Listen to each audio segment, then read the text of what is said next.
Hi, Colin Mochrie from Whose Line Is It Anyway here, international comedy icon and role model to everyone.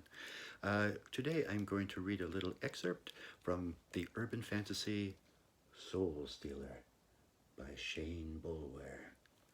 The main character is a young student named Nythan, and he has a demon living inside of him, which obviously he would like to get rid of. This is from chapter 6. Nythan sat in his Monday macroeconomics course, doing his best to pay attention. He had to engage all his willpower at his disposal to resist clawing his hair out. Ever since his release from the hospital on Thursday, what he identified as his other self wouldn't stop talking. I don't speak by myself. Nythan put his finger up against his temple, and apparently it reads minds as well. I am your mind, wretch.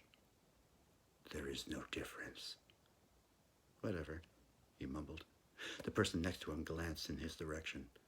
Nythan didn't know what the thing was or what it wanted, but he had resigned himself to the fact that the voice wasn't something he'd imagined.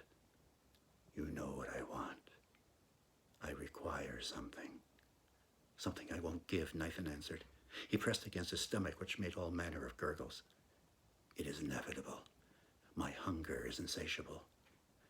Give me what I want, or you'll be destroyed. Nythan balled his hands into his fists. Is that a threat? I can handle threats. Not this kind of threat, you can't. Nythan didn't know how to manage this new menace, but he put on a calm front for the outside world. He rolled the dice every time he ate. Each meal tasted rotten, if it had any taste at all. Instead, the pit of his stomach throbbed every time he looked at someone. He felt an inexplicable yearning to repeat the unexplainable event that caused his attacker's sudden death.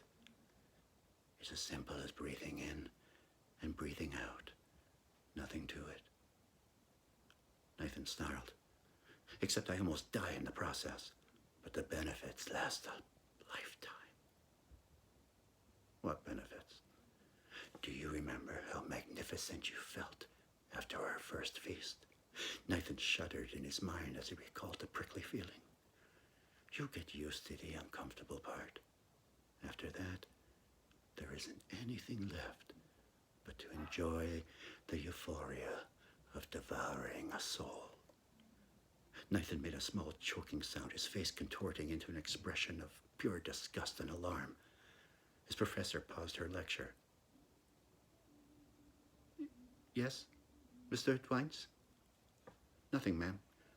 I would appreciate it if you'd return to planet Earth. She smiled gently. So where does it go from here? I would say check it out. Soulstealer by Shane Bulwer. Be very afraid.